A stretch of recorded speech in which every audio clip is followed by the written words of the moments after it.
Perkenalkan, nama saya Ana Jessica Sirait dengan NIM 445210100062, Prodi Komunikasi Digital, Fakultas Ilmu Komunikasi. Saat ini saya akan sharing tentang etika Kristen untuk memenuhi tugas ujian tengah semester saya pada mata kuliah Pendidikan Agama Kristen. Definisi etika Kristen itu sendiri dipandu oleh wahyu Tuhan dalam Alkitab di atas sistem pemikiran lainnya karena berupaya untuk mencintai Tuhan dan sesama dalam setiap masalah moral dan etika. Orang Kristen seharusnya tidak menganggap kontroversial untuk mengatakan bahwa Alkitab atau firman Allah adalah otoritas dan standar etika kita, seperti halnya dengan teologi.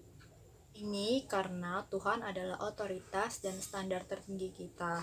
Tidak ada standar etika yang lebih tinggi daripada Tuhan. Bukan karena Dia Maha Kuasa, tetapi karena Dialah sumber kebaikan itu sendiri.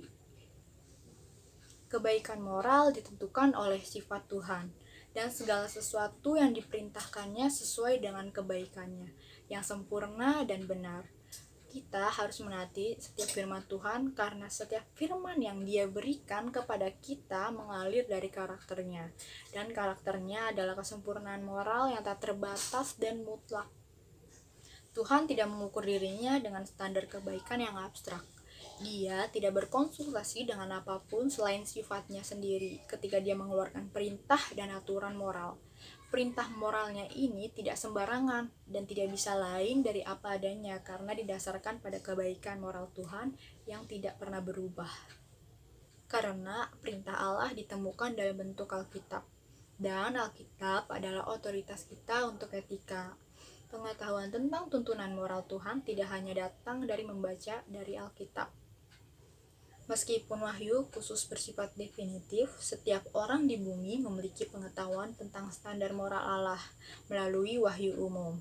Kita perlu berhati-hati dalam menyamakan apa yang alami dengan apa yang baik. Tetapi Tuhan telah menciptakan dunia sedemikian rupa, sehingga ada korespondensi umum antara kebenaran moral dan apa yang secara alami terbaik bagi manusia.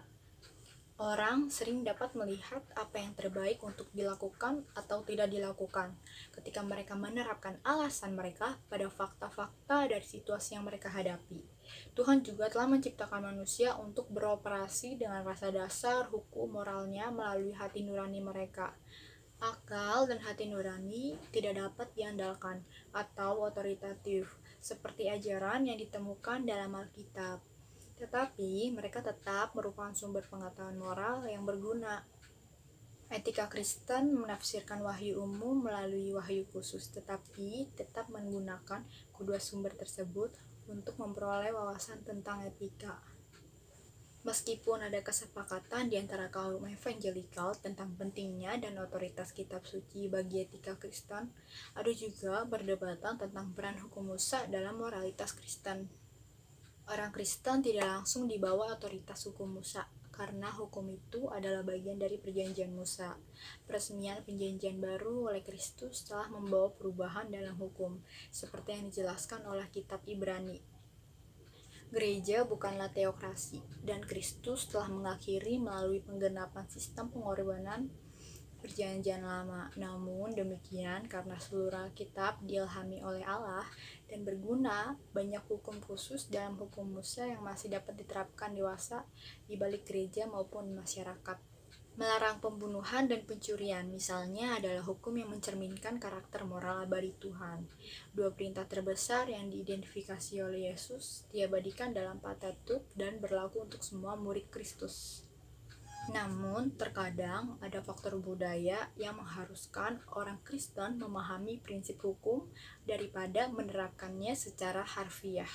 Salah satu contoh umum adalah perintah Allah dalam hukum Musa untuk membangun tembok pembatas atau rel di sekitar atap rumah.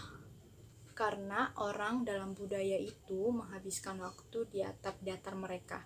Jatuh dari atap adalah potensi yang sangat bahaya.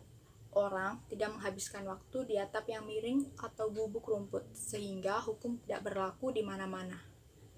Namun, prinsip di balik hukum adalah bahwa kita mengambil tindakan pencegahan yang wajar untuk menjaga orang tetap aman, dan itu adalah ide etika yang berlaku di setiap budaya.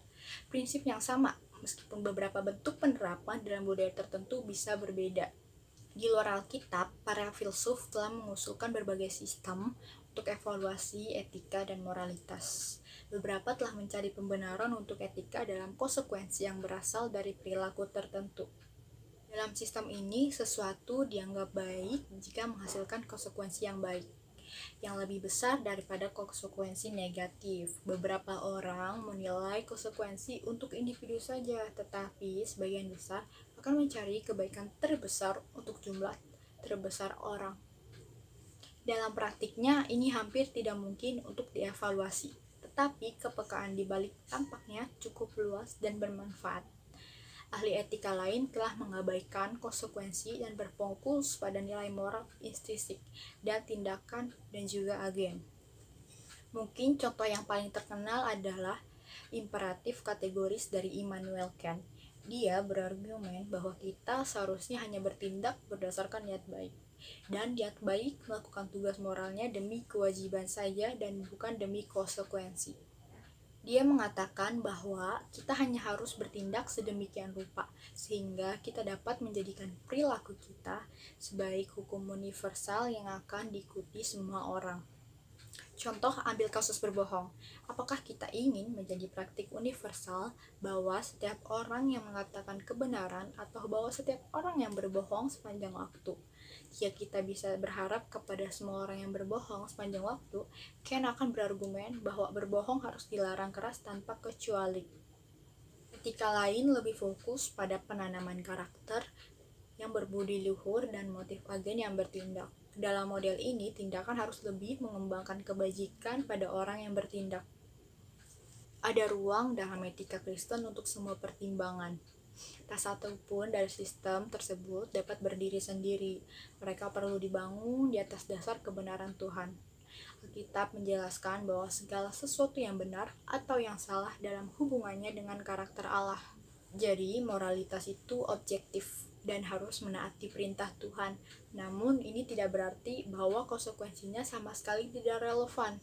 Meskipun moralitas suatu tindakan tidak didasarkan pada konsekuensi saja, ada banyak peringatan dan dorongan dalam Alkitab yang menanyakan konsekuensi positif atau negatif dari menaati atau tidak menaati Tuhan. Kita harus melihat konsekuensi dari ketidaktaatan dan kita harus melihat imbalan karena mengikuti jalan Tuhan. Kita juga harus bertindak untuk memberkati orang lain dan ini membutuhkan penilaian konsekuensi dari kata-kata dan tindakan kita. Tuhan menghasilkan buah rohani dalam kehidupan anak-anaknya. Ia membentuk karakter baik di dalam diri mereka yang mencerminkan karakter putranya. Jadi, bertindak dan bertumbuh dalam kebajikan merupakan komponen penting dari etika Kristen. Status etika agen dan tindakan dinilai pada lebih dari satu tingkat. Terkadang yang bisa kita lakukan hanyalah menilai tindakan itu sendiri, tetapi tindakan itu sendiri tidak cukup untuk evaluasi moral. Mungkin kita tahu bahwa seseorang menembak orang lain, tetapi apakah itu pembunuhan atau pembelaan diri yang dibenarkan? Untuk menilai perilaku etika dengan benar, memerlukan pengetahuan tentang tindakan, keadaan di mana itu terjadi, karakter dan niat agen, dan mungkin beberapa konsekuensinya. Orang Farisi mungkin membuat orang lain terkesan dengan perbuatan baik agama mereka, tapi Tuhan hanya melihat hati. Bahkan berdoa dan memberi hadiah kepada orang miskin tidak menyenangkan Tuhan jika motif hatinya salah.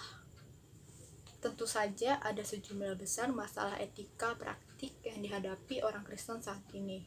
Beberapa isu di masyarakat tertentu relatif baru, seperti aborsi yang dilegalkan dan pernikahan sesama jenis. Isu-isu lainnya yang lebih universal dan abadi, seperti isu-isu seksual umum atau pembenaran dan pertahanan diri dan perang. Terkadang Tuhan telah berbicara dengan jelas dan langsung tentang masalah etika, misalnya jangan mencuri. Tetapi tidak ada topik lain yang tidak dapat secara langsung dibahas dalam Alkitab, misalnya masalah memerlukan teknologi kontemporer seperti rekayasa genetika atau fertilisasi in vitro. Bahkan ketika Alkitab tidak secara khusus berbicara tentang suatu masalah, ada prinsip-prinsip Alkitabiah yang dapat diandalkan untuk membuat penilaian moral yang tepat. Sekian mengenai sharing etika Kristen. Sebaiknya kita dalam beretika harus didasari atas firman Tuhan dan oleh kebenaran firman-Nya. Jadi kita hanya perlu tuntunan Tuhan untuk dalam melakukan segala hal dan tidak boleh berbelok dari kebenaran firman Tuhan itu sendiri. Terima kasih, mohon maaf jika ada salah kata. Shalom.